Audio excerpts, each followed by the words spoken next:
할렐루야. 5월 7일 목요일 매일 성경 묵상입니다. 오늘 말씀은 창세기 37장 1절에서 17절의 말씀입니다. 일장춘몽이라는 중국 고사에서 나온 말이 있습니다. 어떤 사람이 한단이라는 곳에서 잠이 들었는데 꿈속에서 과거에 급제하고 높은 벼슬에 올라 부귀영화를 누립니다. 하지만 결국 몰락하고 모든 것을 잃게 되었다. 근데 그 순간 깨어보니 한솥 밥도 다 익지 않은 짧은 순간이었다라고 합니다.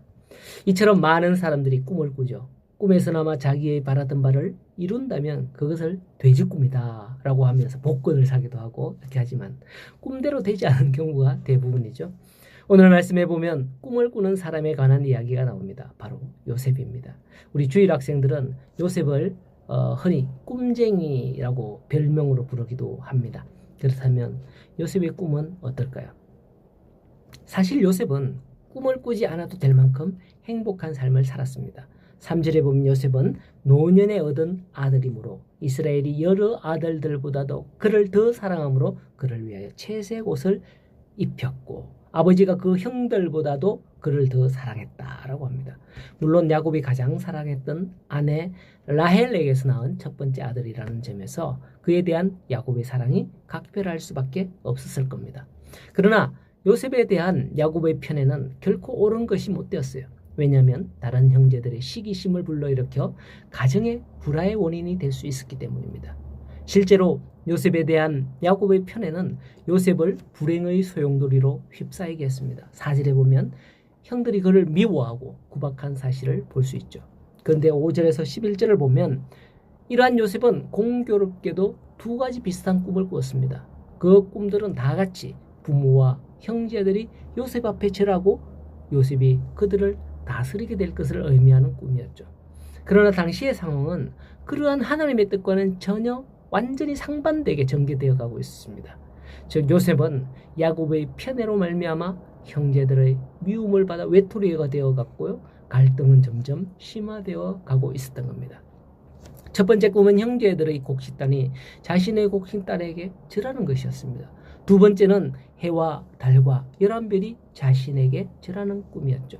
이 두 꿈은 요셉의 형들과 부모가 요셉의 다스림을 받게 됐다라는 것을 암시하는 것이었죠. 아버지조차 이 꿈을 듣고서는 요셉을 꾸짖는 것이었습니다. 현실적으로 생각하면 당신은 형제 서열에 따라서 상속권이 결정되어지는데 11번째인 요셉이 부모와 형제들의 절을 받고 다스리는 자가 된다? 즉 장자 취급을 받는다 하는 것은 감히 생각할 수도 없는 그런 일이었던 것이죠. 결국 12절 이하를 보면 그러한 차에 요셉의 형들은 요셉의 꿈을 좌절시키려는 음모를 꾸미게 됩니다. 급기야는 요셉을 애굽에 팔아버리는 범죄를 저지르게 되었습니다. 인간의 눈으로만 보면 하나님의 뜻이 일시에 물거품이 되는 순간이었습니다. 그러나 보십시오. 참으로 놀라운 일이 일어납니다. 창세기 46장에 보면 요셉의 꿈을 좌절시키려는 형들의 음모가 도리어 그것을 실현시키는 방편이 되었다고 종국의 요셉은 그 형제들에게 그렇게 46장에서 고백을 하죠. 당신들은 나를 해하려 하였으나 하나님께서 당신들을 구원하시기 위해서 나를 당신들 앞서 보내셨습니다. 라고 고백을 하죠. 그렇습니다. 하나님은 형들의 악한 음모를 도리어 선으로 바꾸사 애굽에 팔린 요셉으로 하여금 그곳에서 총리가 되게 하심으로써 요셉의 가정의 구원자, 요셉을 가정의 구원자 그리고 나라의 구원자로 삼아 온 세계 위에 우뚝 세우시는 것을 볼 수가 있는 거죠. 하나님께서 여러분들에게 주신 꿈은 반드시 이루실 것입니다.